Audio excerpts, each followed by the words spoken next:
The postpartum stuff did not hit until probably 3 months or 2.5 months postpartum. And then I just, like, everything crumbled after that. And I would wish that on no mom, but I know a lot of moms go through it. And the thing that probably helped me the most was I was talking to a counselor once a week, just talking through a lot of family stuff, a lot of spiritual stuff. It was a Christian counselor, and just talking about what got me to this point, and some of it was hormones, but a lot of it was just other things, like I've said, spiritual things. Yeah, it was a perfect storm. Yeah, it was everything hitting all at once.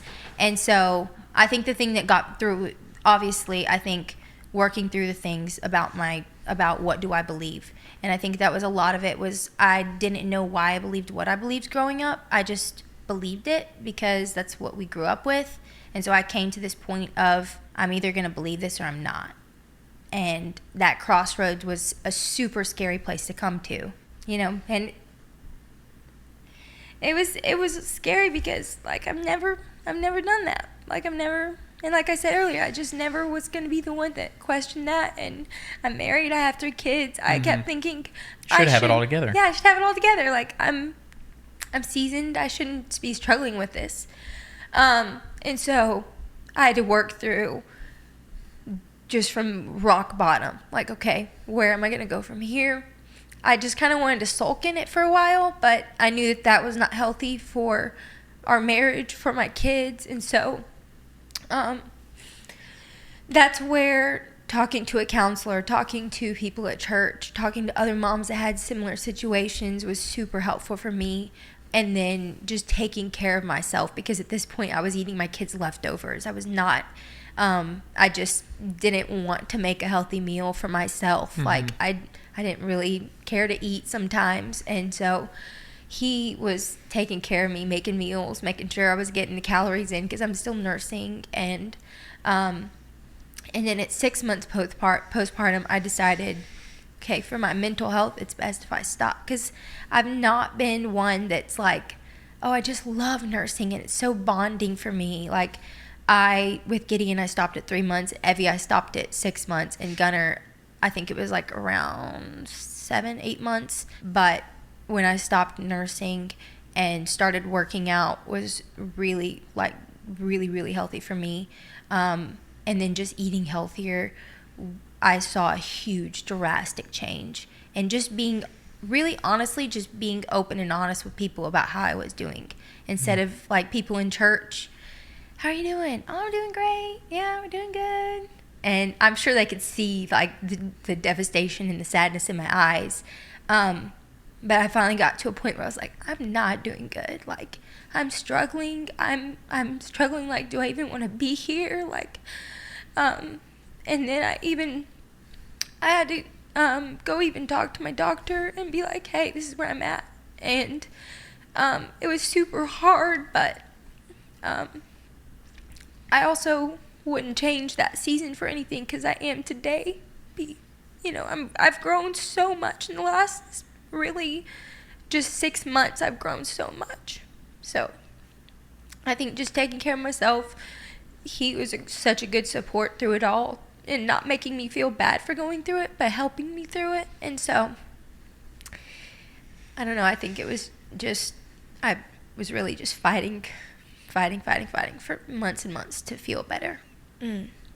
Thank you so much for opening about that. I know, like, it's super hard to be vulnerable, especially, like, I feel like specifically as moms, like, we want to, like, nurture and, like, be an example and have it all together. And it's also a point where it can be scary on such a big scale to, like, be vulnerable as a mom specifically, because they get, they have that expectation online and specifically for moms. And so, like, I really admire you being so vulnerable like that, because I know as a mom hearing you speak, like, there's so many things about your story that I'm like, that's an exact parallel. And I think so many other moms out there are feeling the exact same way, but are just ashamed to, like, admit that. Yeah. And I wish I would have gotten help sooner and just been more open and been more, because I feel like it wouldn't have gotten to that point of, I don't even want to be here. I feel like if I would have just, before I kept going down that road, I wish I would have just gone and talked to somebody, gone and talked to the counselor sooner, like just been open and real with people where I was and how I was doing, because I feel like it wouldn't have gotten that bad. When life is so hard like that, how did you bring yourself to go seek out a counselor? Was that something that you decided on your own? Was that something that Austin was like, hey, I think you need to consider this? How did you make that decision? At that point, I had actually been talking to a friend at church that had really hard postpartums as well, and I was telling her, here are some of my symptoms, and she was like, I think you're dealing with some bad postpartum depression, and alongside that, like, other family issues I think are really hard on you. She's like, I would really suggest, and this is somebody I love and trust, she's like, I suggest that you go get Christian counseling. And so I was really scared, because I don't know why I had this thought of, like, you lay on a couch and you talk to this counselor and they ask you all these prompting questions, and then what if they, and I always have that fear in the back of my mind of what if they go and tell somebody, like, I'm a Duggar, like, what if this gets out? But well, that kind of stuff has happened. Yeah, so with there's just always friends. that fear in the back And of. so- Where like you open up to a friend and yeah, they end up going and then they to tell go the and media. tell somebody. Yeah. And so, with it being a licensed counselor, like, they legally cannot go and talk to anybody, I felt more open, and I told him, I was like, hey, what do you think about this? And he was like, babe, anything to get you feeling better. He's like, go and do it. We went to your doctor, and she's like, well, I can prescribe this or this. And I was like, okay, tell me, what is the root cause? And then how are we going to, like, a medication can mask what's going on. It can trick your hormones, your chemicals, whatever. But what is going on here, and how can we fix the root problem? Well, because I asked her, I said, is there anything else? Because I was at the point where she was like, I think you need to get on some depression medication.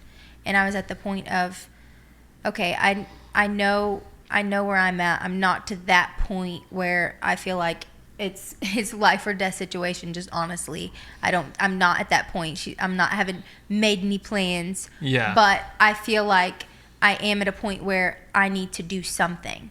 And I said, is there anything else I can do that you would recommend, like lifestyle changes or anything besides getting on meds? Like, is there any other steps that I could do to help my health and my mental health? She was like, well, like, the reason why she's, there can be a chemical imbalance. So we had a lot of her labs done and stuff. And at that point, she wasn't, there wasn't anything that was like, okay, this is way off, or this hormone, or whatever. I did have a couple vitamins that were really low. Yeah. And that could cause postpartum depression or just depression symptoms. Yeah, and so we, like, had her on prescription doses of those vitamins, or whatever the doctor prescribed. But ultimately, she's like, she needs to work through. She needs to talk through these issues, and, like, go way back and figure out, why she has this hurt, or and this is probably more outside the baby blue stuff. Yeah, this is just the part of the perfect storm, just other stuff that had happened. A lot of things from just growing up or whatever that I had never really dealt with. I had just built up, and it all just exploded at the same time. Yeah, and so she was like, she needs to be talking through, working through her thoughts, having someone, ask her questions in a way that gets her to start thinking about, and just so I was like all for the counseling. Like, I don't want to mask a problem. If a problem gets to the situation where it's like, dude, you're fixing to have a stroke if you don't, get on some, some medication, then let's get on some medication, right? So you don't just die right here, right now. But, like, okay, well, how can we change our eating habits so you don't have a stroke in the future, or heart attack, or whatever? And so counseling, being around good influences, moms that had gone through stuff, like, I was really encouraging her to, you need to do that, like, reach out. Or I was really bad about just, I think I'll be fine, I don't need to talk to anybody. Like, I guess I felt like I had to keep up this persona of like, I've got it all together. I'm this, I grew up with a bunch of siblings. My family, we had, my mom was super organized growing up. Like I don't know how she did it, but she really was organized. And I just felt like I had to be there already. Like I have, even with my first kid, I have to have everything figured out. And I realized that is not reality. Like, I don't have it all figured out.